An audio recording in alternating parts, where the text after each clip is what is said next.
Bulabinaka, everybody. The Chancellor and Chair of the Fiji National University, Mr. Karawaki, the Pro-Vice Chancellor Tibet, Dr. Ismaili Tangidakiwerata, FNU Senior Leadership Team, Acting Director NDPC, Mr. Namborisi, the International Consultant and Chief Judge, Mr. George Wong, panel of judges, paper presenters, participating project teams, employers and conference participants, distinguished guests, ladies and gentlemen. I'm indeed delighted to be here this morning to officiate at the opening ceremony of the 2023 National Quality Innovation Conference, or 2023 NQIC. And I thank FNU and NTPC in particular for the kind invitation. I do remember being very closely associated with NTPC and FNU earlier on, more than a decade ago. In fact, I was on the council of the university since its inception until 2015, when some people thought I was no longer useful. I also chaired the NTPC board, and I was the deputy chair as well. So, and I was involved in the quality circles once upon a time. It's very, indeed, I'm very happy to return to meet all of you once again, but definitely all new faces today. I don't see all those colleagues that I worked with once upon a time, and that tells me something else. I'm the only dinosaur here. When I look at Akhtar, I feel worse, because I taught him in year 8. And of course, Dr. Ali, my old friend. We have some very competent people on the panel, I can tell you that. Ladies and gentlemen, before going any further, I would like to acknowledge the past, present, and future traditional custodians of the land upon which we have gathered this morning. I'd also like to wish our rugby team all the very best as we have qualified for the quarters.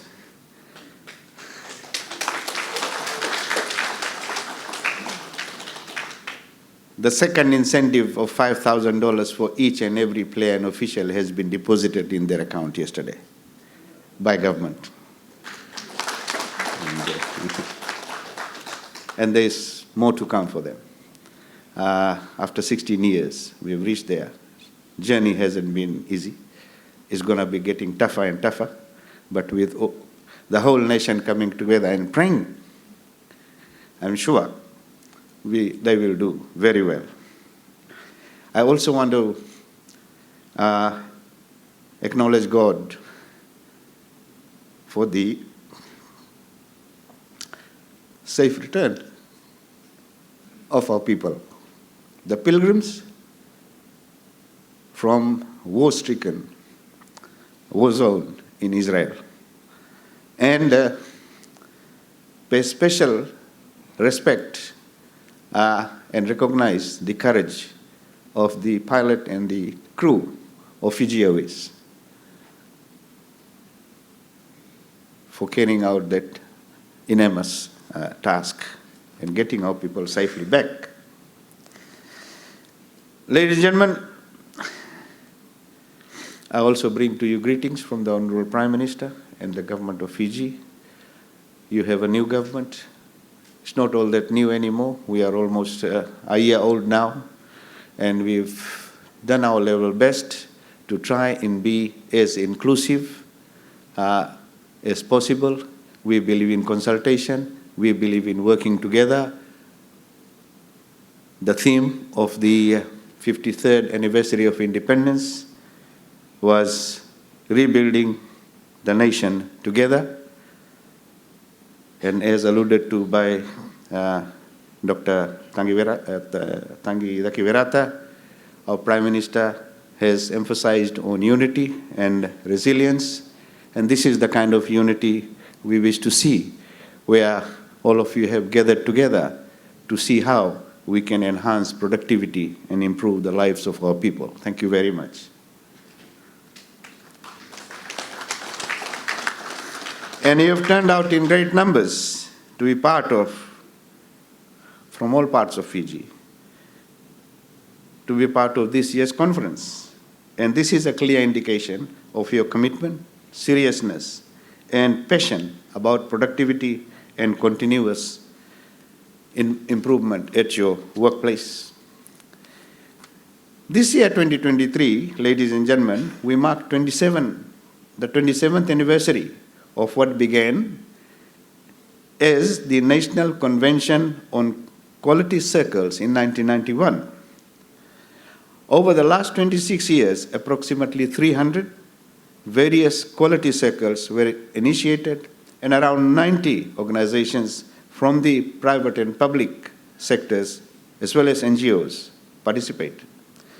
The National Quality Convention was later renamed the National Quality Convention, was renamed as the National Quality and Innovative Conference in 2020 to reflect the increasing impact these quality circles or work improvement teams have had on improving how organizations innovate on their products and service delivery, improving productivity, increase profitability, and more recently, enhancing organization sustainability. Quality is not just a buzzword, ladies and gentlemen.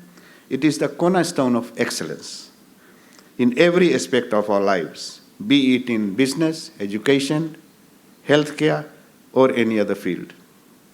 It is a driving force that propels us forward, ensuring that we deliver the best possible outcomes, products, and services. Today, in today's globalized and highly competitive landscape, the importance of quality cannot be overstated. It can be the difference between success and failure, between customer satisfaction and dissatisfaction, between innovation and stagnation. It is the factor that can transform a good organization into a great organization. This conference brings together the best productivity tools and practices to help companies tackle challenges, capitalize on opportunities, and provides us with a unique platform to share ideas, experiences, and best practices in the realm of quality. It's an opportunity for us to learn from each other, to gain insights from experts in the field, and to explore the latest advancements and trends. It's a chance to collaborate, to network, and build relationships that can foster a culture of quality and respective domains. I must commend the FNU and the NTPC for its support and brilliant work in promoting business excellence and productivity in Fiji for all these years. I am happy to note that FNU has made a mark not only nationally or regionally, but internationally as well. And I thank the Acting Vice Chancellor, the Chair of the Council and team for their achievements. Ladies and gentlemen, the government is committed to working closely with the industry and trade association, including NTPC, to support you in your productivity transformation. The Ministry of Employment, Productivity and Industrial Relations in Fiji plays a multifaceted role in fostering a healthy labor market, ensuring labor rights are protected, and promoting the overall well-being of workers and employers in the country. Its functions are vital in supporting economic growth and social development. Just to highlight a few things that the ministry is currently working on, ladies and gentlemen, Our ministry is responsible for upholding every Fijian's constitutional right to economic participation, a just minimum wage, humane treatment in the workplace, and proper working conditions. The ministry has recently implemented labor reforms, which has improved relations between workers and employers and government while boosting overall productivity. Progressive implementation of labor reforms has provided an impetus for the review of industrial relations and the establishment of labor market institutions such as the National Occupational Health and Safety Service, the Labor Standards Service, the Mediation Service, and the National Employment Center.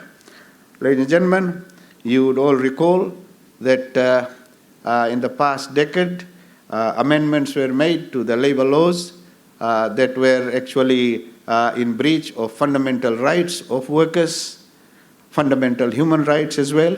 They were in breach of co-ILO conventions that Fiji is a signatory to, Conventions 87, 98, and others.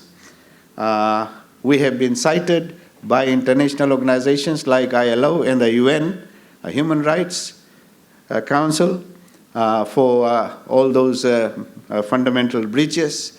And we have now established our Employment Relations Advisory Board, the tripartite forum. It's constituted in its correct form as per guidelines provided in ILO Convention 144.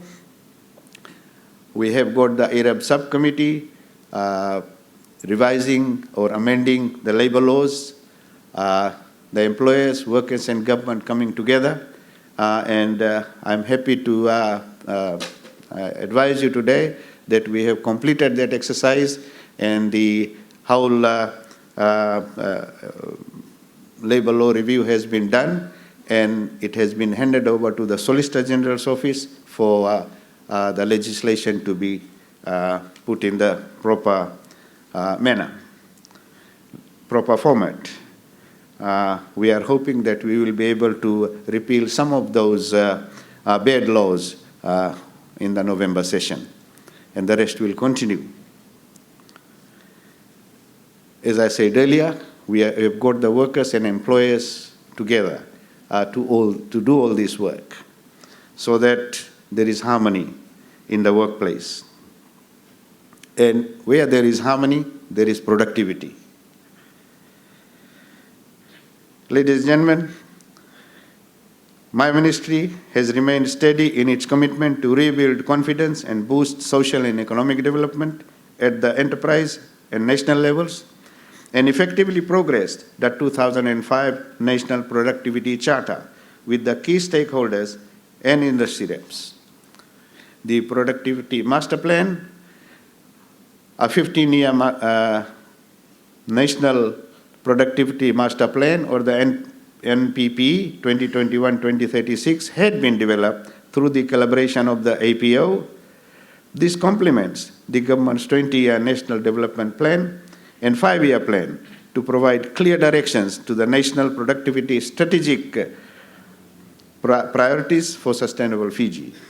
The NPP reflects the specific productivity targets and strategies with details on how it is going to be achieved. This comprehensive National Productivity Master Plan comprises of productivity milestones and directions to raise national productivity. The innovative National Productivity Master Plan is the outcome of wide consultation process that involved private sector, civil society, NGOs, public sector, Ministry of Employment, Productivity and Industrial Relations, National Productivity Center, and the APO. The Productivity Master Plan will assist government in its effort to raise productivity and the standard of living of all Fijians. The 15-year plan provides productivity as a priority in the context of planning for inclusiveness on socio-economic development and transformation plans. The ministry is in collaboration with NTPC and through the support of APO is currently undertaking a review of the productivity master plan. We look forward to a holistic nationwide productivity movement involving government, industry, and business to support the country's long-term well-being, economic well-being, and creating a brighter future for our children. Productivity Charter, ladies and gentlemen, the productivity reform is the component integrated in the framework of ERA 2007 and in response to the commitment of stakeholders to implement the program action, Article 2 of the Fiji Productivity Charter 2005.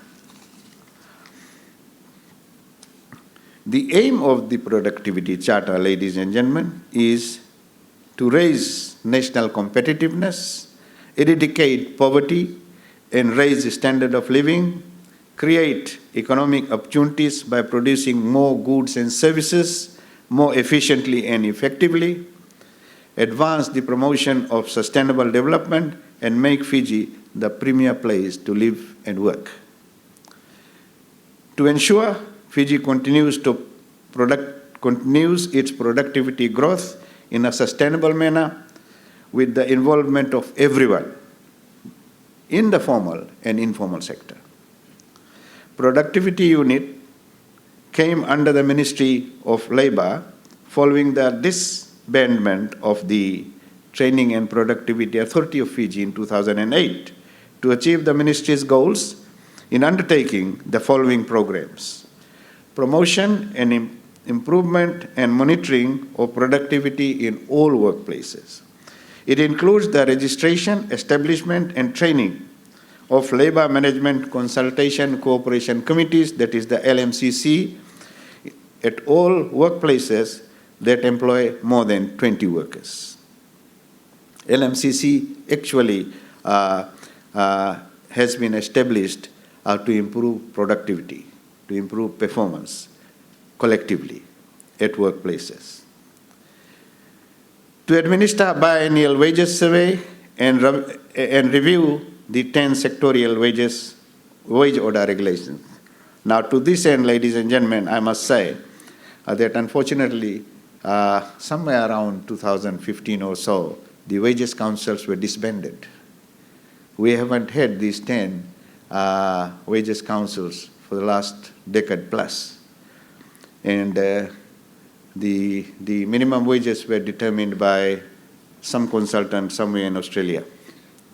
That is not the way to go. That is not the way to go. We have now got the IRAB constituted, the tripartite forum constituted, and it is the tripartite forum that is going to establish the wages councils to determine the wages, minimum wages for the 10 sectors, and similarly facilitate the annual minimum wage review. We will conduct research to provide policy advice on productivity and labor-related matters. We are the Secretariat of the Employment Relations Advisory Board. We administer public sector capacity building programs under the Asian Productivity Organization. We implement the National Productivity Master Plan, and we devise and implement National Human Resources Development Plan. Now, this is where we have been a terrible failure, I must say, the Human Resource Development Plan. That is why what has happened in the last 10, 12 years is that we have oversupply in certain areas of qualified people, oversupply, and in other areas we have dire shortage. My experience in the education sector, I'll share with you. In the secondary schools, there are certain subjects in which teachers have graduated 3-4 years ago and they're still jobless. And in the other subjects, there is huge shortage. There are 350 plus secondary trained teachers who cannot get employment in secondary schools because of the oversupply in those subjects, now teaching in primary schools where there is a dire shortage. So this is how bad we have been. And of course, you are all aware of the skills area. I don't want to go back to the saga of the technical colleges, you are all aware of it. So we are now embarking on this human resource development plan, and we will be involving all stakeholders in this exercise, and this is going to be done as soon as possible. Ladies and gentlemen, modern and inclusive economy. The vision of a modern and inclusive economy is embedded in the government's National Development Plan. Government is focused on having a dynamic private sector that invests, innovates, and creates jobs. Government strongly believes that a robust and a resilient economy is built through collaboration between all key stakeholders, and the private sector continues to be the economic growth of engine of growth. At the same time, government continues to provide an enabling and conducive environment for businesses to flourish. Government's vision is to transform Fiji into a modern and dynamic economy, involving all our national development and to be an inclusive way forward. If Fiji is to remain competitive in the face of increasing globalization, then we must become more productive, innovative, competitive, and relevant in the global economy. We must put our limited resources to prudent and effective use to yield greater returns. The quality story in Fiji is very clear. Local organizations that have embraced quality in productivity have increased their profitability and become competitive and sustainable. Those that have sought training for the cycles and undertaken improvement projects have developed sustainable project improvement programs to guide them through the journey of achieving quality. Ladies and gentlemen, I would like to share some thoughts I believe are appropriate for such a conference. In particular, the theme for this year's conference, which is Innovation for Higher Productivity. It is a continuous commitment that covers a range of areas, from interacting with customers, developing innovative products, having a good, diverse workplace for the employees, investing in competence, engaging in local communities, and creating a safe, effective product and service with minimum environmental impact. This can only be achieved if the quality journey starts from the design and conformance level and ends at better performance. Ladies and gentlemen, let me conclude by thanking NTPC and the organizers for making today's event possible. While there is much work ahead of us, I am confident this will be successfully adapted and adapted as the change comes about. We must seize the opportunities and keep our industries competitive for many, many years to come. Ladies and gentlemen, before I conclude, I just want to go back to our skills gap, the skills training that we need. We all know that there has been an exodus of professionals and tradespeople from our country. The reason being that our two neighboring countries have run short of skilled labor force, and they have opened up their doors. They have made migration much easier now. And of course, labor mobility has always been there and will be there, and people will keep looking for greener pastures. What we need to do as a developing country is to ensure that we are able to fill those gaps. And how are we going to fill those gaps? I remember Dr. Tangi Dakiverata organizing that conference on Tibet. And when I opened that conference, I had requested that the plan of action or the outcomes be shared so that we can see what's happening. I don't know really, Doc, where we are with that now.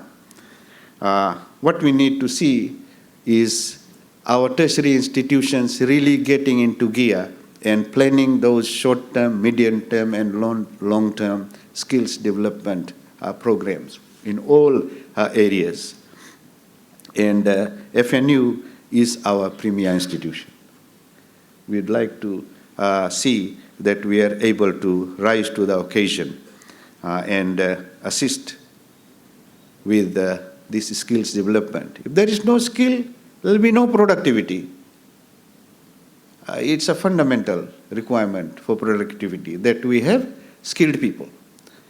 And we need to really develop those skills in our workforce. So it's my humble request that we seriously plan this one and move it forward ASAP. And I would love to know exactly where we are and where we're going from here. We also would like to see how we are able to enhance the apprenticeship programs in the various institutions or organizations that we have, and how all our tertiary institutions can complement each other rather than compete with each other, to work together in our skills development and professional development programs. With these final remarks, I wish you all every success in today's program and tomorrow's. And I wish you all the very best here onwards while we all endeavor together to improve our livelihoods. May God bless you all. May God bless Fiji. Vinaka Vakalevu, Dhanyawad, and Namaste.